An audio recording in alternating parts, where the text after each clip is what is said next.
Bukek Xiansu. Audiobook novel silat. Cerita, Ho Ping Hu. Bab 27. Mendengar ini Titok tersenyum dan memandang. Sebagai Suma dari Sintong, tentu Nona juga dari Pulau Es, bukan? Gerakan pedang Nona tadi hebat bukan main. Tidak perlu diketahui siapapun apakah aku dari Pulau Es atau tidak, jawab Swat Hong tegas. Kalau ada urusan Pulau Es, kami ingin mendengar. Lo Cianpue, harap ceritakan kepada kami dan maafkanlah sikap Suma yang selalu tegas dan singkat. Perlu saya beritahukan bahwa memang amatlah penting artinya bagi kami kalau ada urusan yang menyangkut Pulau Es. Titok menarik napas panjang. Kalau dibicarakan sungguh membuat orang menjadi penasaran sekali. Jiwi, Anda berdua, tentu telah mendengar nama besar Bu Tongpai, bukan? Nah, semua orang gagah dari dunia Kangou bersepakat untuk menentang Bu Tongpai mati-matian. Tong. Hai. Mengapakah?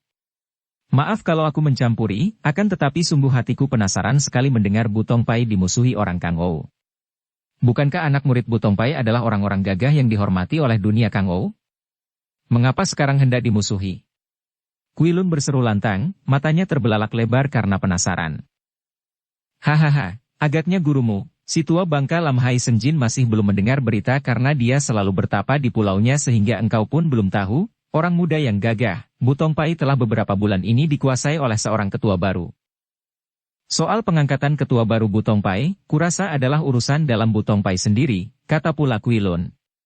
Memang demikian kalau ketua baru itu orang dalam Bu Tongpai pula. Akan tetapi, ketua baru itu mengaku dirinya sebagai Ratu Pulau Es dan telah melakukan perbuatan sewenang-wenang, melanggar peraturan Kang Ou, mengalahkan banyak tokoh Kang Ou dan kabarnya bahkan bersekutu dengan pemberontak. Ih! Swat Hong berseru. Kiranya dia di sana. Sin Leong juga berseru. Mendengar seruan dua orang muda sakti dari Pulau Es itu, Titok cepat memandang penuh selidik. Jiwi mengenal wanita itu? Sin Leong mengangguk tenang. Agaknya begitulah. Dan sekarang juga kami berdua minta diri, karena kami harus segera berangkat ke Bu Tongpai. Tapi biarlah kami membantumu, dan kalau perlu kita memberitahukan teman-teman di dunia Kangou agar. Tidak usah, Lo Cianpue. Ini adalah urusan antara kami sendiri. Bukankah begitu Sumoy? Benar. Harus kami berdua saja yang berangkat ke sana. Kui Koko, terima kasih atas bantuanmu mencari Su Heng dan setelah kini aku bertemu Su Heng dan kami ada urusan yang amat penting, terpaksa aku akan meninggalkanmu. Kita berpisah sampai di sini, Kui Koko. Kuilun mengangguk dan berkata dengan suara lirih setelah menarik napas panjang. Aku mengerti, Hong Moi. Soan Chu, kuharap engkau suka menanti dulu di sini dan harap Siang Koan Loeng Hiong melimpahkan kebaikan hati dengan menerima Soan Chu di sini untuk beberapa hari sampai saya selesai berurusan dengan Bu Tongpai. Tentu saja. Dengan senang hati. Biarlah Osio Chia tinggal di sini dulu, ditemani oleh anakku. Tidak, Leong Koko. Aku akan pergi saja melanjutkan usahaku mencari ayah. Kau pergilah menyelesaikan urusanmu dengan Swat Hong. Kata Soan Chu sambil menekan perasaannya. Urusan kita memang berlainan. Selamat tinggal, aku pergi lebih dulu. Setelah berkata demikian, Soan Chu lalu bangkit berdiri dan berlari pergi tanpa menoleh lagi. Kuilun juga bangkit berdiri. Kalau begitu aku pun pamit. Biarlah aku membantu dia kalau dia mau. Kuilun lalu berlari sambil berseru, Nona, tunggu dulu. Namun Soan Chu tidak menengok lagi dan berlari cepat sehingga Kuilun terpaksa harus mengerahkan ginkangnya untuk mengejar. Sebentar saja kedua orang muda yang berkejaran itu sudah lenyap dari pandangan mata. Sin Leong dan Swat Hong juga berpamit dan meninggalkan Titok bersama putrinya yang mengantar mereka sampai di pintu depan. Setelah kedua orang itu berjalan pergi dan tidak nampak lagi, terdengar Siang Koan Hui terisak dan menutupi matanya dengan ujung lengan bajunya. Siang Koan Ho menghela napas dan merangkulnya. Darah itu makin berduka, menangis sesenggukan di dada ayahnya. Titok menepuk-nepuk pundak putrinya dan berkata, tidak patut anak Titok begini lemah hatinya. Aku tahu bahwa kau jatuh cinta kepadanya, Huiji. Memang dia seorang pemuda luar biasa. Akan tetapi, aku melihat sesuatu yang aneh pada diri Sintong itu. Aku akan merasa heran kalau sampai mendengar dia itu menikah. Dia tidak seperti manusia biasa. Dia dari Pulau Es, demikian semuanya. Mereka itu berbeda dengan kita. Selain itu, engkau adalah tunangan putra Lusan Lojin Bu Sikang. Engkau sejak kecil telah dijodohkan dengan Bu Suai Liang. Biarlah aku akan mencari lagi mereka. Siang Koan Hui tidak menjawab dan dia menurut saja ketika diajak masuk ke rumah oleh ayahnya yang amat menyayanginya. Sebetulnya, sukarlah dikatakan apakah Siang Koan Hui benar-benar jatuh cinta kepada Sin Leong. Kiranya lebih tepat dikatakan kalau dia tertarik dan suka menyaksikan wajah dan sikap pemuda yang halus budi itu. Untuk dikatakan jatuh cinta, kiranya masih terlalu pagi. Keadaan di Butongpai mengalami perubahan hebat semenjak Te Kuat Lin menjadi ketua partai persilatan besar itu. Bukan hanya perubahan di luar, yang nampak jelas karena adanya banyak anggota perkumpulan golongan hitam dan sepak terjang mereka yang kasar dan ugal-ugalan, mengandalkan kepandaian untuk menentang siapa saja, akan tetapi juga terjadi perubahan di sebelah dalam yang tidak diketahui oleh orang luar. Terjadi hal yang membuat Suinio seringkali menangis seorang diri di dalam kamarnya. Peristiwa yang memalukan hati Dara itu, yaitu ketika dia melihat betapa kakaknya, Sui Liang, telah menjadi kekasih dari subo mereka sendiri. Tadinya tentu saja hal itu terjadi secara sembunyi-sembunyi, akan tetapi kini dia melihat sendiri betapa subonya dan kakaknya itu berzina secara terang-terangan. Tidak bersembunyi lagi dan biarpun pada siang hari di mana banyak mata para anggota Butongpai menyaksikannya, dengan seenaknya ketua Butongpai itu memasuki kamar Bu Sui Liang atau sebaliknya pemuda itu memasuki kamar subonya kemudian pintu kamar ditutup dari dalam. Hati Suinio memberontak, akan tetapi apa yang dapat dia lakukan kecuali menangis? Dan memang sungguh menyedihkan sekali kenyataan bahwa seorang pemuda seperti Bu Sui Liang kini terjebak oleh nafsu berahi dan menjadi hamba nafsu berahi, juga menjadi hamba subonya sendiri yang membuatnya tergila-gila. Hal ini tidak amat mengherankan, mengingat bahwa Sui Liang adalah seorang pemuda yang masih hijau. Seorang pemuda remaja yang tentu saja tidak kuat menahan godaan dan rayuan seorang wanita yang sudah matang seperti Te Kuat Lin pula. Memang rasa kagum seorang muda terhadap lawan kelaminnya yang lebih tua dengan mudah menyeretnya ke dalam perangkap cinta nafsu. Di lain pihak, peristiwa itu bukanlah dapat diartikan bahwa Te Kuat Lin adalah seorang wanita yang gila laki-laki atau gila berahi. Sama sekali tidak. Dia adalah seorang yang normal, dan hanya keadaanlah yang membuat dia menjadi seorang penyeleweng besar. Dia adalah seorang wanita yang belum tua benar, baru 30 tahun usianya, berwajah cantik dan bertubuh sehat. Setelah menjadi janda dan hidupnya menyendiri, wajarlah kalau dia merindukan cinta asmara, merindukan kehangatan rasa sayang seorang pria. Adapun pria yang sudah dewasa dan yang dekat dengannya adalah Bu Sui Liang, maka tidak pula mengherankan apabila dia tertarik dan jatuh hati kepada muridnya sendiri ini.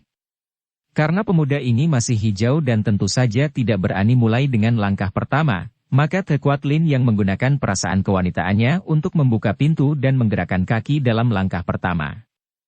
Dialah yang memikat dan merayu sehingga akhirnya Sui Liang jatuh dan mabok. Sekali saja hubungan zina dilakukan, maka membuat orang menjadi mencandu. Yang pertama kali segera disusul oleh yang kedua, ketiga, kemudian mereka menjadi ketagihan dan seolah-olah tidak dapat lagi hidup tanpa kelanjutan hubungan gelap mereka. Tentu saja hal ini dapat terjadi karena keadaan hidup Kuat Lin. Andai kata dia masih seorang pendekar wanita seperti belasan tahun yang lalu, tentu perbuatan ini sampai mati pun takkan dia lakukan. Akan tetapi kini keadaannya lain.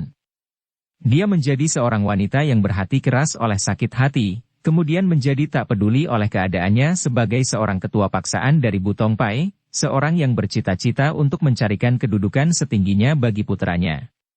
Kedudukannya memberi dia perasaan lebih dan berkuasa, maka timbul sifat untuk bertindak sewenang-wenang tanpa mempedulikan orang lain lagi.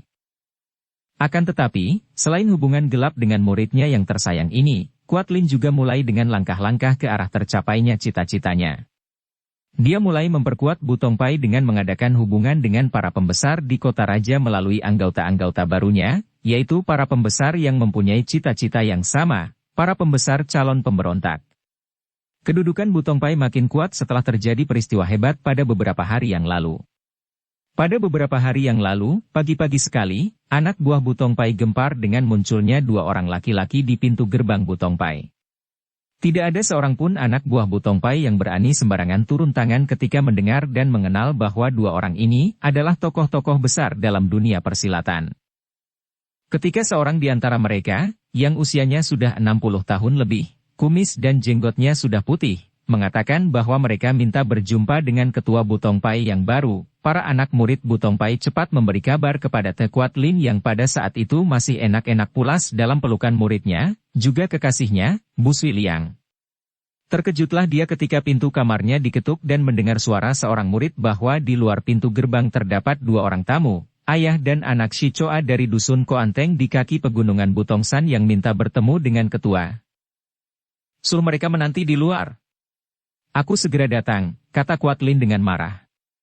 Tak lama kemudian, Kuat Lin yang ditemani oleh Sui Liang dan Sui Nio, juga ikut pulahan Buong yang usianya hampir 11 tahun, keluar dari pintu gerbang menemui dua orang itu. Senyum mengejek menghias bibir ketua Butong Pai yang cantik itu.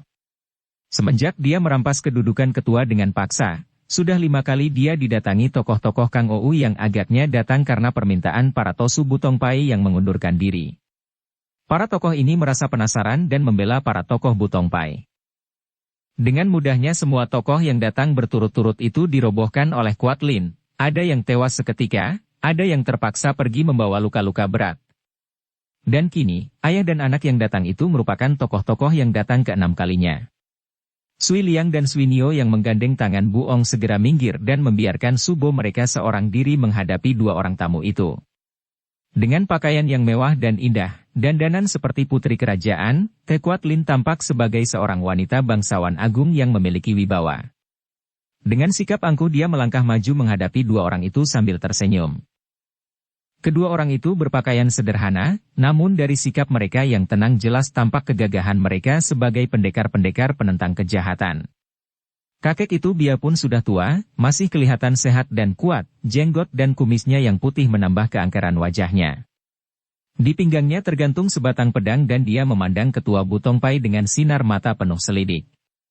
Orang kedua masih muda, paling banyak 30 tahun usianya, bertubuh tegap dan berwajah tampan gagah. Ada kemiripan pada wajah kakek dan laki-laki ini dan memang mereka itu adalah ayah dan anak yang terkenal sekali namanya sebagai pendekar-pendekar dari dusun Koanteng yang menjadi sahabat-sahabat baik dari para Tosu Butong Pai. Kakek Choa Hok memiliki ilmu pedang turunan keluarga Choa yang amat lihai dan ilmu pedang ini diturunkan pula kepada putranya itu yang bernama Choa Kai. Ketika ayah dan anak ini mendengar akan malapetaka yang menimpa para pemimpin Butong Pai, yaitu munculnya orang termuda dari Capsa Sin Hiap, seorang wanita yang merampas kedudukan ketua, kemudian mendengar betapa banyak sahabat-sahabat Kang Ou yang membela mereka telah roboh di tangan wanita itu, mereka berdua menjadi marah sekali. Sebagai orang-orang yang biasa menentang kejahatan mereka tidak mempedulikan berita tentang kesaktian wanita itu dan berangkatlah mereka meninggalkan rumah, berbekal pedang, semangat dan kebenaran, naik ke Butongsan menjumpai ketua Butong Pai itu. Te Kuat Lin bukan seorang bodoh. Setiap kali ada tokoh naik ke Butongsan dan hendak menantangnya, dia selalu membujuk mereka untuk berdamai dan bekerja sama. Selama cita-citanya belum tercapai, dia membutuhkan bantuan sebanyak mungkin orang pandai. Maka setiap kali ada orang gagah datang dengan maksud menantangnya dan membela para bekas pimpinan Butong Pai, dia selalu menyambut mereka dengan bujukan manis. Hanya karena bujukannya tidak berhasil dan mereka itu berkeras, terpaksa dia turun tangan menerima tantangan mereka. Memang demikianlah sifat orang-orang yang mempunyai cita-cita besar, cita-cita yang sesungguhnya hanyalah nafsu keinginan untuk kesenangan diri pribadi. Demi tercapainya cita-cita yang merupakan pamrih bagi diri pribadi ini, orang tidak segan untuk bersikap palsu, membujuk orang sebanyaknya untuk membantunya demi tercapainya cita-cita itu. Orang-orang yang tidak membantu dianggap musuh dan perlu dibasmi agar jangan menjadi penghalang cita-citanya, sebaiknya, mereka yang mati-matian membantunya, jika cita-cita itu sudah tercapai sebagian besar dilupakannya begitu saja. Atau kalau teringat pun, hanya diberi pahala sekedarnya karena yang penting bukan orang-orang yang membantunya, melainkan dirinya sendiri. Begitu berhadapan dengan ayah dan anak itu, Te Kuat Lin mengangkat kedua tangannya ke depan dada sambil berkata, "Kiranya Jiwi Choang Hyong, kedua pendekar Shi Choa yang datang. Sudah lama kami mendengar Jiwi yang terkenal gagah perkasa, maka kami merasa beruntung sekali hari ini dapat bertemu. Apalagi mendengar bahwa Jiwi adalah sahabat baik dari Bu Tiongpai. Tekuat Lin. Kakek Choa membentak dengan telunjuk kiri menuding ke arah muka ketua baru Bu Tongpai itu. Aku mengenalmu sebagai seorang di antara Capsa Sin Hiap yang gagah perkasa, sebagai seorang murid Bu Tongpai yang selalu menjunjung tinggi nama Bu Tongpai. Aku telah puluhan tahun bersahabat dengan Bu Tongpai dan telah mendengar akan namamu. Akan tetapi, mengapa setelah menghilang bertahun-tahun, engkau kembali ke sini dan menjadi seorang murid murtad, merampas kedudukan ketua mengandalkan kekerasan dan kepandaian? Aku sebagai seorang sahabat Bu Tongpai tentu saja tidak mungkin dapat mendiamkan hal penasaran ini tanpa turun tangan.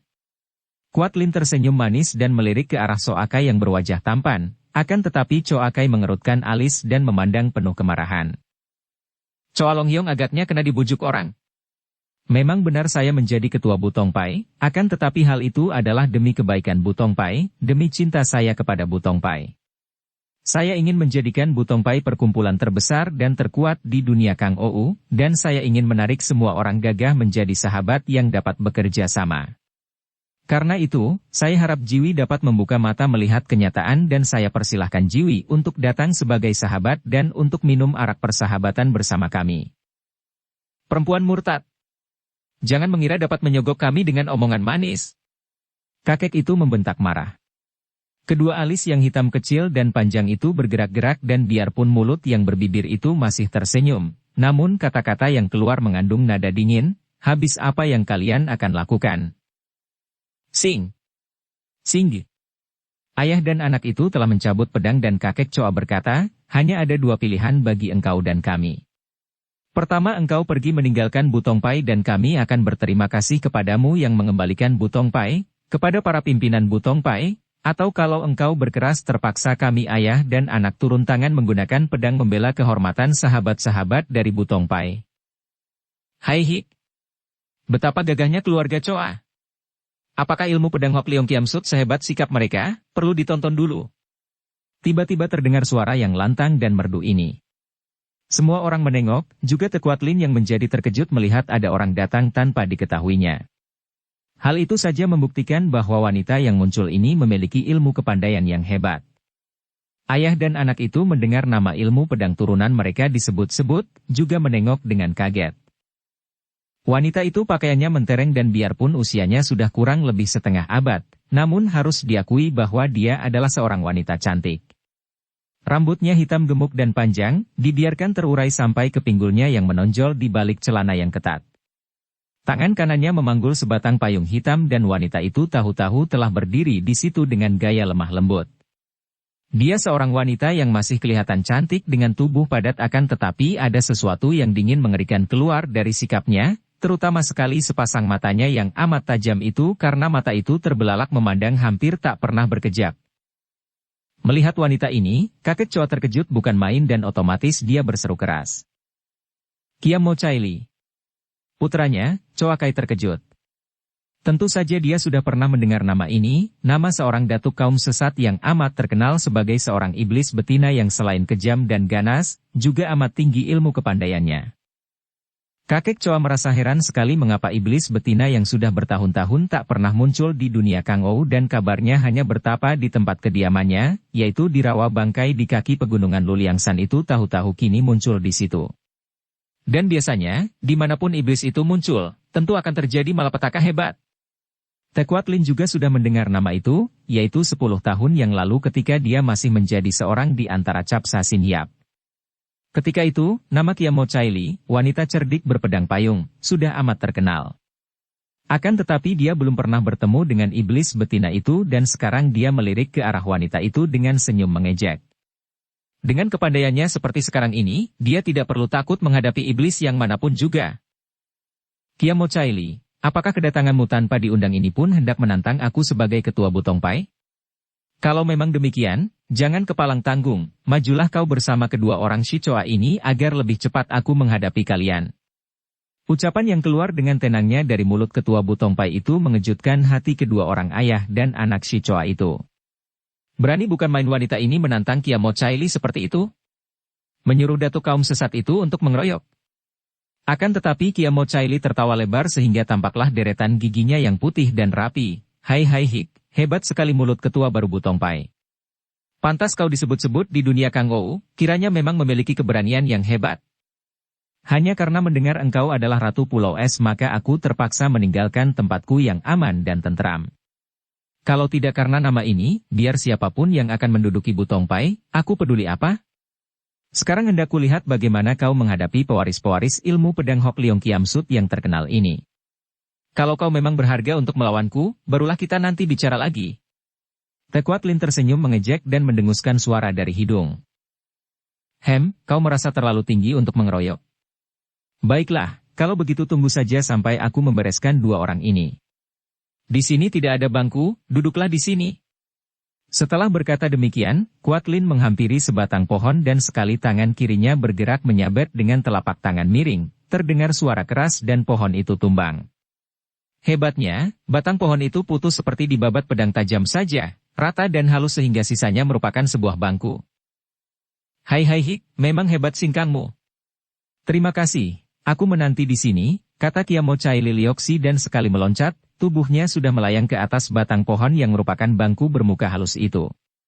Dia duduk bertumpang kaki dan menunjang dagu dengan sebelah tangan, seperti seorang yang akan menikmati suatu tontonan yang menarik. Ayah dan anak si Choa itu saling pandang. Di dalam pandang mata yang bertemu ini mereka seperti sudah saling bicara, menyatakan bahwa mereka menghadapi lawan yang amat lihai. Akan tetapi, jiwa pendekar kedua orang ini membuat mereka sama sekali tidak merasa gentar.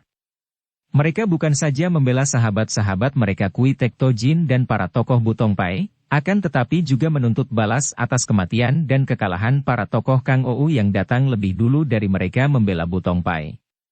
Selain itu mereka sudah datang sebagai dua orang penuntut kebenaran, kalau sekarang mereka harus mundur melihat kehebatan lawan, hal ini akan membuat mereka menjadi pengecut dan bagi dua orang pendekar seperti mereka yang namanya sudah terkenal harum selama beberapa keturunan, lebih baik mati sebagai orang gagah daripada hidup menjadi pengecut hina.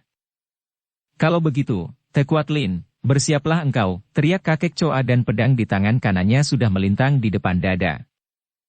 Gerakan ini diturut oleh Choa Kai dan kedua orang itu berdiri berjajar dengan memasang kuda-kuda yang kuat. Kuat Lin menggerakkan tangan kanannya dan tongkat pusaka ketua Butongpai yang selalu dipegangnya itu menancap di atas tanah di depannya. Tongkat itu baginya perlu untuk menghadapi orang-orang Butongpai yang menghormati tongkat itu dan menganggapnya sebagai benda keramat lambang kedudukan tertinggi di Butongpai. Kini, menghadapi dua orang luar, dia tidak mau mempergunakannya, dan juga untuk memamerkan kepandaiannya, dia sengaja hendak menghadapi dua orang itu dengan tangan kosong. Cep! Tongkat itu amblas setengahnya ke dalam tanah dan sekali Kuat Lin menggerakkan kedua kakinya, tubuhnya mencelat ke depan dua orang gagah Se Choa itu sambil berkata, mulailah. Sing, sing. Wut wut wut wut. Bertubi-tubi kedua pedang itu menyambar dengan kekuatan dan kecepatan dahsyat sehingga tampak sinar-sinar berkilauan dibarengi suara bersiutan ketika kedua pedang membelah udara. Diam-diam Kuat Lin terkejut dan harus memuji kehebatan dan keindahan gerakan ilmu pedang mereka itu. Namun, tentu saja dengan latihan yang didapatnya dari Pulau Es, gerakannya lebih cepat lagi sehingga dengan mudah dia dapat mengelak ke sana-sini menghindarkan diri dari sambaran sinar kedua pedang itu dengan gerakan yang cepat dan indah. Setelah merasa yakin bahwa betapapun indah dan lihainya ilmu pedang mereka namun dia masih memiliki tingkat jauh lebih tinggi dalam hal sinkang, Kuat Lin tersenyum dan bagaikan seekor kucing mempermainkan dua ekor tikus. Dia sengaja selalu mengelah ke sana kemari memamerkan kegesitan tubuhnya, bukan hanya kepada dua orang itu melainkan terutama sekali kepada wanita yang dianggapnya merupakan calon lawan yang lebih lihai, yaitu Kiamo Chai Li yang menonton pertandingan itu. Tiba-tiba Kuat Lin mengeluarkan seruan tertahan ketika lirikan matanya membuat dia maklum bahwa ada dua orang bekas anak buah Butongpai yang mendekati tongkat pusaka itu dan berusaha mencabut tongkat pusaka dari dalam tanah. Peristiwa itu terjadi cepat sekali namun Kuat Lin yang cerdik lebih cepat lagi mengambil kesimpulan bahwa dua orang itu tentulah pengkhianat-pengkhianat yang berpura-pura takluk kepadanya namun diam-diam mencari kesempatan untuk mencuri tongkat pusaka. Tentu dengan maksud mengembalikan tongkat itu kepada Kui Tek Tojin.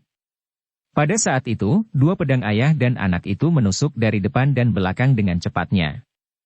Kuat Lin tentu saja agak terlambat gerakannya oleh perhatian yang terpecah tadi, maka dia cepat menggulingkan tubuhnya, mengelak dari tusukan pedang di depan, sedangkan tusukan pedang dari belakang yang masih mengancamnya ditangkisnya dengan lengan kiri yang dilindungi gelang-gelang emas. Ceringgi. Choakai terkejut bukan main ketika lengan yang memegang pedang itu tergetar hebat dan hampir saja pedangnya terlepas dari pegangan ketika bertemu dengan gelang di pergelangan tangan kiri ketua Butong Pai itu. Ketika dia dan ayahnya memandang, ternyata wanita itu telah lenyap dan tahu-tahu terdengar jerit-jerit mengerikan dari kiri. Ketika mereka memandang, ternyata wanita itu telah merobohkan dua orang laki-laki yang tadi mencoba mencuri tongkat pusaka. Dua orang laki-laki itu roboh dengan kepala pecah disambar jari-jari tangan Kuat Lin yang marah. Setelah membunuh kedua orang itu, sekali meloncat Kuat Lin sudah kembali menghadapi dua orang lawannya. Kini dialah yang menerjang, menyerang dengan kedua tangan terbuka. Cepatnya bukan main sehingga ayah dan anak itu terpaksa mundur sambil melindungi tubuhnya dengan pedang.